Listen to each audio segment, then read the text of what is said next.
Well, a nationwide town hall is kicking off tomorrow morning, and the AFL-CIO wants to be heard. The union today urging its members to speak out, saying it doesn't want its views drowned out by what it calls deficit hysterics.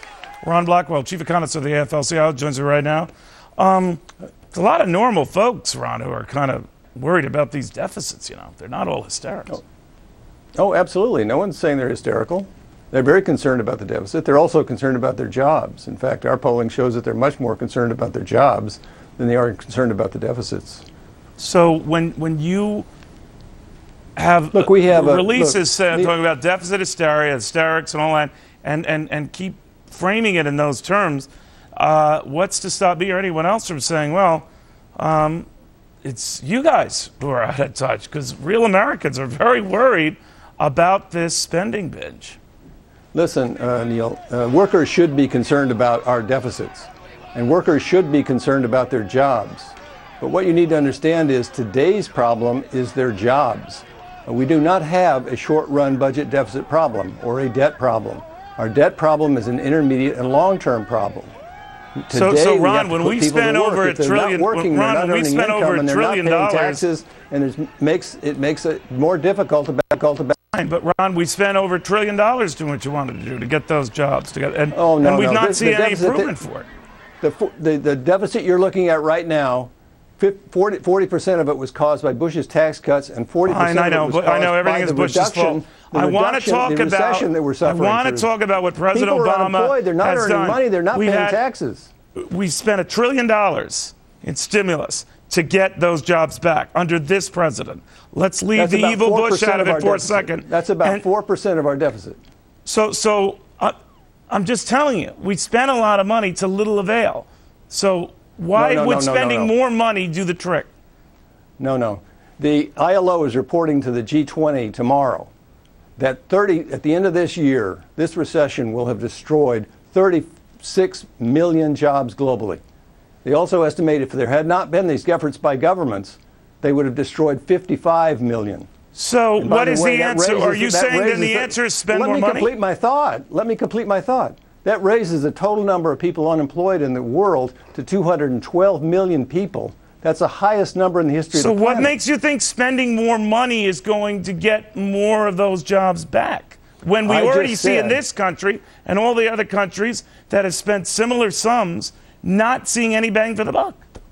That is not true. I just said the ILO has estimated that we would have lost 55 million globally. Don't do this created or saved nonsense. I mean, how many net jobs are we up? How many net jobs are we up? No. We're not up. You got it all wrong. Well, no, that's my point to you. I mean, are we on different planets here? If the $1 trillion we've spent has not added jobs, and minus census workers, which seems to be about the best gig going, you're not creating the jobs with all this money you want us to spend, then why should we keep digging? What's wrong with saying, let's put the shovel down? That's not working. Look, we just had the most serious economic crisis since the Great Depression.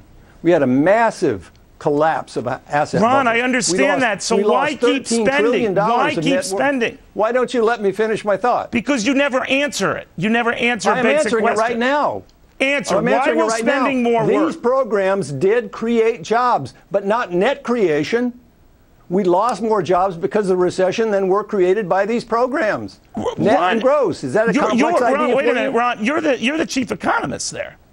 Absolutely. Where did you get your degree? I mean, at a baking school? Where are you cooking up these numbers? Oh, that's an insult. The fact of the matter is we spent $1 trillion and we've not seen results from that money. And now you're saying, well, it could have been worse had we not. I just told you we have seen results.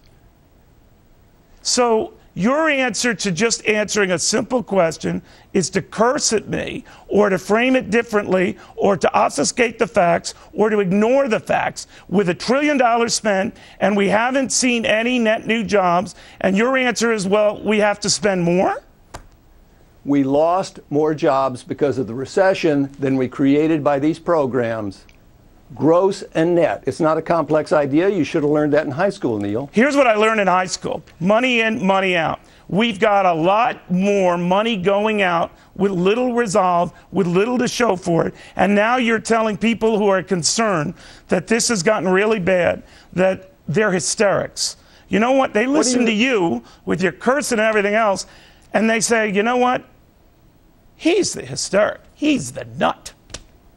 Let them make their decision. I think they're concerned about their jobs. What is your answer for their jobs? I think they're concerned about their money, and they're concerned about your answer to it. Neil? That's hysterical. How are you going to put these people to work? Oh, for God's sake. All right, we're done here.